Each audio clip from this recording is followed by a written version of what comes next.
දැන් මෙහෙමයි කතාව හරිද? ඔයාලට මං ඉස්සෙල්ලාම කියන්නම් කොන්ෆිඩන්ස් කතාව.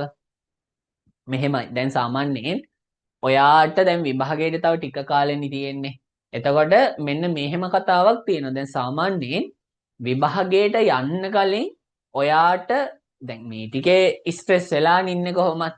ඔයා කරන්න ඕන දේවල් ටිකක් තියෙනවා. පළවෙනිම දේ තමයි ඔයා දැන් මේ ටිකේ වැඩ ටික ඉස්සෙල්ලා ෂෙඩියුල් කරගන්න. ඒ කියන්නේ දැන් ඔයාට තව තියෙන්නේ සතියයි දවස් 3ක් නම් දවස් 15ක් නම් මේ දවස් 15 ඔයා ෂෙඩියුල් කරගන්න.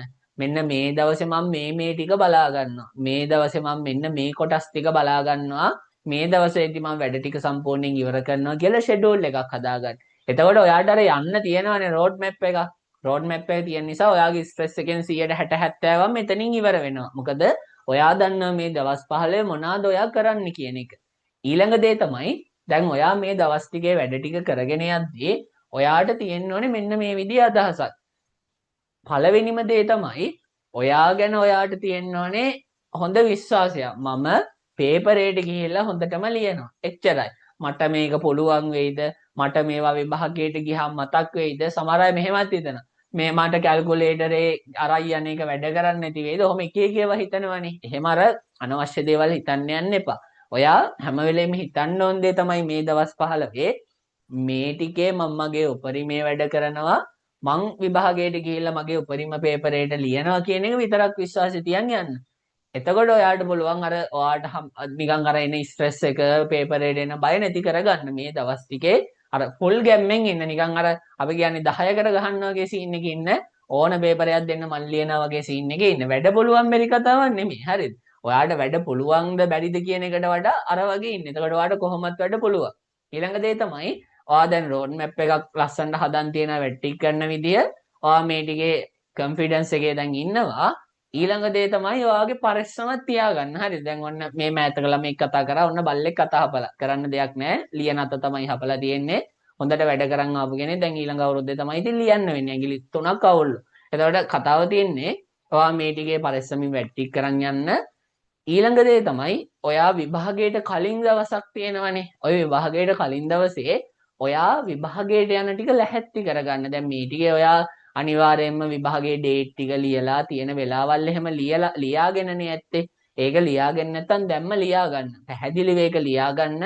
යාළුවෙක් එක්ක ලියාගත් එකක් එක්කත් පොඩ්ඩක් කම්පෙයාර් කරලා බලන්න. මොකද උදේ තියෙන විභාගයට ඔයා හවස් වරුවේ ගියොත් එහෙම වැඩේ අවුල්නේ නේද? ඒ වගේ උණ කට්ටිය ඉන්නවා. හරිද? මේ ඉතිහාසයේ එහෙම අපේ ක්ලාස් වල උණ මේ කට්ටිය ඉන්නවා. ඒ නිසා අර එහෙම අතපසු වීම වෙන්නේ නැති වෙන්න දැන් මේක හදාගන්න. ඊළඟ දේ තමයි ඔයා විභාගයට කලින් දවසේ ඔයාට ඕන සෙට් එක ඔයා ලැහැත්ති කරලා තියාගන්න. දැන් සාමාන්‍යයෙන් උදේට අපි අර පුරුද්දක් විදියට ඔක්කොම ලැහැත්ති කරගන්න එකේ නැතුව ඔයා ඔක්කොම ටික ඇඩ්මිෂන් එක, ඩෙන්ටි කාඩ් ටික, ඔයා අරයි යන පෑන් පැන්සල්, දැන් ඔය පෑන් එහෙමනම් ළමයි අරයි යදී අලුත් මේවා අරයි යන්නත් එපා. අලුත්ම පෑන අපිට ෂුවර් කරන්න බෑනේ. අනික අර ලියවෙන්නෙත් ළමයි අලුත්ම පෑන නිකන් අවුල්නේ.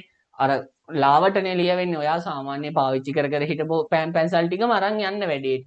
එහෙම අරන් යද්දි තව දෙයක් තමයි කැල්කියුලේටරේ තව කැල් එකක් දාන් යන්නේ. කියන්නේ ඔයා අරයි යන කැල්කියුලේටරේට අමතරව තව ඒ කවුරු හරි ගෙවල් පැත්තේ අයිය කෙනෙක්ගෙන් හරි අක්ක කෙනෙක්ගෙන් හරි ඉල්ලගෙන තව කැල් එකක් අරන් යන්න. වාසිය තියෙන්නේ ඔයාගේ කැල් එක විභාගයේ වෙලාවේ මොන හරි වුණත් ඔය එක්සැමිනර් කෙනෙක්ට කවුරු හරි සර් කෙනෙක්ට හරි මැඩම් කෙනෙක්ට කතා කරලා අර කැල් එක ඉල්ල ගන්න හරි පුළුවන්නේ. අර ඒ වගේ අවදානම් ටික ටික අඩු කරන් යන්න. පළවෙනිම දේ මොකද්ද කිව්වේ? ඔයා මේ ටිකේ ඔයාගේ වැඩ ටික ෂෙඩියුල් කරන්න. ඒකටම වැඩේ කරගෙන යන්න. ඔයා පැය 15 නම් පාඩම් කරන්න බැලුවේ දැන් ගෙදරනේ ඉන්නේ. ඔයාට සතියක් මේ වැඩේට ෆුල් ටයිම් දැන් දෙන්න පුළුවන්. කොහොමද ඔයා 15ක් දුන්නා නම් පැය 16ක්වත් පාඩම් කරනවා මේ ටිකේ. ඒ විදියට තියාගන්න බය වෙන්න එපා වැඩෙත් එක්ක ඔයා කොන්ෆිඩන්ස් පිටින් ඉන්න. මම මේ ගේම ගහනවාමයි. මම මෙච්චර කාලයක් වැඩ කරා. මට මේ ටික හොඳට පුළුවන්. මම විභාගයට ගිහිල්ලා මොකක් දුන්නත් කමන්නේ. මම මගේ උපරිමයේ ලියලෙනවා. අන්න ඒ ගානට ලෙවල් තියාගන්න. ඊට පස්සේ විභාගයට කලින් දවසේ අර විදියට ලස්සනට ඔක්කොම ටික ලෑස්ති කරගන්න. විභාගයේ ගිහිල්ලා ලියන්න. ඕකේ තමයි කතාව තියෙන්නේ. අර අනිත් අය කියන දේවල් සහ මේ දවස්වල ඔයාට අර ගොඩාක් පේපර්ස් හම්බ වෙනවනේ. ඔය ඔක්කොම ගොඩ ගහ ගන්න යන්න එපා මේ ටිකේ. මම ඒකයි කියේ ඔයාට මේ සතිය ඔයා හරියට ෂෙඩියුල් කරගන්න. කොළ ටිකක් අරගෙන දිනේ දාගෙන මම මේ දවස් ටිකේ මේ පැය 15 තමයි පාඩම් කරන්නේ. මේ පැය 15 මම මෙන්න මේ ටික තමයි කරන්න කියලා හරියට ෂෙඩියුල් කරගන්න. එතකොට අර අනවශ්‍ය දාන පේපර්ස් එහෙම ඔක්කොම බදා ගන්න එපා. මොකද ඒකල් ළමයි ස්ට්‍රෙස් හිතන්න ඔයාලට එකපාරට හම්බ වෙනවා ඉකෝන් පේපර්ස් 150 කරන්න බෑනේ. ඉකෝන් පේපර්ස් 150 දැකලා ස්ට්‍රෙස් වෙන එක විතරයි වෙන්නේ. මට මේකත් කරන්න තියෙනවා. මට විභාගයට යන්න කලින් මේ තව පේපර්ස් 70ක් කරන්න තියෙනවා. අපේ සර් දාපු MCQ 50000ක් කරන්න තියෙනවා. දැන් එහෙම වුණාම එකක්වත් නැති වෙනවා. එහෙම කරගන්න එපා. හරිද?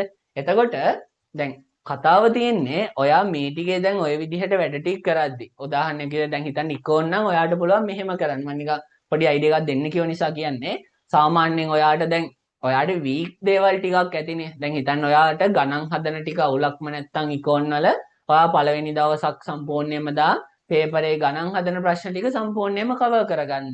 ඊට පස්සේ ඔයා ප්‍රශ්නයක් මේ ඊළඟ දවසට යද්දි ඔයා ඒකේ ඊළඟ ප්‍රශ්නෙට ලැහැත්ති වෙන කොටස් ටික සම්පූර්ණයෙන් හදාගන්න. ඔයා ඊට පස්සේ ළඟම MCQ නේ. අන්න එන ළඟම දවස් දෙක ඔයා MCQ මෙන්න මේ පේපර්ස් ටික මම කරනවා කියලා ප්‍රොවින්ස් පේපර්ස් ටික නම් කරන්නේ ඒවා ෂෙඩියුල් කරගන්න. අන්න ඒ විදිහට ඔයා ඒ ටික ලස්සනට හදාගන්න. එහෙම හදාගන්න එකේ වාසිය ඔයාට දැන් පළවෙනිම දවස තමයි පොතේ සාමාන්‍යයෙන් ඔය අවුල තියෙන්නේ. මොකද අර අපි අත්දැකීමක් නැහැනේ. Second shy third shy set එකට අර අදහසක් තියෙන නිසා එයාලට දන්නවා පේපරේට යද්දි එක්ස්පීරියන්ස් එක මෙහෙමයි කියලා. හැබැයි ෆස්ට් ෂයි සෙට් එක දන්නේ නැහැනේ. ඔයාලට ෆස්ට් ෂයි සෙට් එකට කියන්න තියෙන දේ තමයි ඔය විදියට හදාගෙන බය නැතුව පේපරේට ගිහිල්ලා ලියන්න. පළවෙනි දවසේ ඔයා ලියනවනේ. පළවෙනි දවසේ ලිව්වට පස්සේ ඉකෝන් MCQ පේපරේ ඔයාට ආවට පස්සේ යාළුවොත් එක්ක කම්පෙයාර් කරලා බලන්න බලුවා. ඔය මොඩ වැඩේ නම් කරන්න එපා. පේපරේ ලියලා ඉවරනේ. ඔයාට වැරදුනත් MCQ 20ක් තිබ්බත් 50ක් තිබ්බත් ආයෙ එතනින් එහා කරන්න දෙයක් නැහැ. පේපරේ ඇවිල්ලා අනිත් අය කතා කරනවා නම් කතා කරපු දෙයින් අර ෂෙයා වෙන මාකින් එහෙම ඉස්සෙල්ලා එහෙම මාකින් එහෙම ඉක්මනින් හදලා ෂෙයා කරනවා. ඒ වගේ ඒවල හරි වැද්දි දාගෙන මට මෙච්චරයි තියෙන්නේ කියලා අවුල් යනවට වැඩිය මට මෙච්චරයි තියෙන්නේ කියලා සෙකන්ඩ් පේපරේ හොඳට ලියන්න නැතුව ඉන්න එකට නැතුව ඔයා මේ පේපරේ අයින් කරලා දාන්න. සම්පූර්ණයෙන්ම අයින් කරලා දාන්න. අපිට ඉස්සර සර් කෙනෙක් කිව්වේ මෙට්ටේ ඇතුළට දාලා මෙට්ටේ මහන්න කියලා. අන්න ඒ විදිහට මේ ඔයා සම්පූර්ණ පේපරේම අයින් කරලා දාන්න. ආයෙ බලන්න යන්න එපා. ලකුණු බලන්න යන්න එපා. සෙකන්ඩ් එකක් ලියලා එන්න. ආයෙ ඊට පස්සේ බලන්න යන්නත් එපා. ඊට පස්සේ බිස්නස් නේ තියෙන්නේ. බිස්නස් එකට ලැහැත්ති වෙන්න. පස්සේ ඔයා එක්සෑම් එකේ සබ්ජෙක්ට් ටිකම ඉවර වෙලා ඔයා පේපර්ස් ටික එකතු කරගෙන නිවීසන සිලේ යාළුවොත් එක්ක එක්සෑම් එක ඉවර වෙලා අර ගෙදර ඉන්න අතර කාලේ නිකන් කම්පෙයාර් කරලා බලන්න. එතකොට ඔයාලට අදහසක් ගන්න පුළුවන් ආ වැඩේ කොට දාගෙනද නැද්ද කියලා අන්තිමට. ඔය මොඩ වැඩේ විතරක් කරන්න එපා. හරිද? අර ටික බලන්න පටන් ගත්තට පස්සේ මාර අවුල් යනවා. ඒ නිසා. අන්න එහෙනම් ඔය වගේ වැඩ ටිකක් කරන්න පොතේ සාමාන්‍යයෙන් සෙකන්ඩ් ෂයි අයට තර්ඩ් ෂයි අයට කියන් තියෙන ඊළඟ දේ තමයි ඔයා ගොඩක් වෙලාවට පළවෙනි පාර ඔයාට මොකක් හරි යම්කිසි අතපසු වීමක් වෙලා අවුලක් වෙලානේ ඔයා සෙකන්ඩ් ෂයි එකට තර්ඩ් ෂයි එකට යන්නේ. එතකොට ඔයාට යද්දි නිකන් අවුලක් තියෙයි ඩවුට් එකක් තියෙයි මට මේක පුළුවන්. මට පළවෙනි පාර බැරි වුණානේ වගේ එකක් තියෙයි. එහෙම හිතන්න යන්න එපා. දැන් ඔයා මේ වෙනකම් මහන්සි වෙලා වැඩ කරලා ඉන්නේ. ගිය පාර ලියනවට සාපේක්ෂව ඔයා ගොඩාක් දැන් වැඩ කරලා තියෙන්නේ. ඒ නිසා එහෙම හිතන්න නැතුව ගැම්මට ගිහිල්ලා ලියන්න අනිවාර්යයෙන්ම ගේමක් ගහන්න පුළුවන්. හරි නේද? මම මේ වීඩියෝ කෑල්ල කපලා දානවා ළමයි වීඩියෝ කෑල්ල මම මේ ටික කොටස කපලා YouTube දාන්න හිතන් ඉන්නේ. එහෙම දාන්න. එතකොට ඔයාලට ප්‍රශ්න මොනවා හරි තිබ්බොත් YouTube එකේ පහලින් මැසේජ් එකක් දාන්න මම ඒකට රිප්ලයි කරන්න. අපි තාම මේ මෙතඩ් එක පාවිච්චි කරේ නෑනේ. ඒකත් හොඳයි ළමයි. මොකද දැන් අර අපි හැමදාම ඩිස්කෂන් සෙෂන් එක ගද්දීම අපි රෙකෝඩින් තියාගන්නේ නෑනේ ඒකේ. මේ වගේ අර ඔයාලට ප්‍රශ්න මොනවා හරි තිබ්බොත් YouTube එකේ මම කපලා දාන වීඩියෝ එකේ පහලින් දාන්න මම එතකොට ඒකට ඔයාලට ප්‍රශ්න වලට ආන්සර්ස් උත් දාන්නම් පුළුවන් වෙලාවට. හරි. ඔහොම තමයි කතාව යන්නේ. ඊට අමතරව මොනවා හරි තියෙනවා නම් අහන්න බලන්න දැන්. ඊට අමතරව ඔයාලට මොනවා හරි මේ ටිකේ වැඩ කරන එකක් හරි මොනවා හරි සම්බන්ධයෙන් දැනගන්න තියෙනවා නම් අහන්න බලන්න.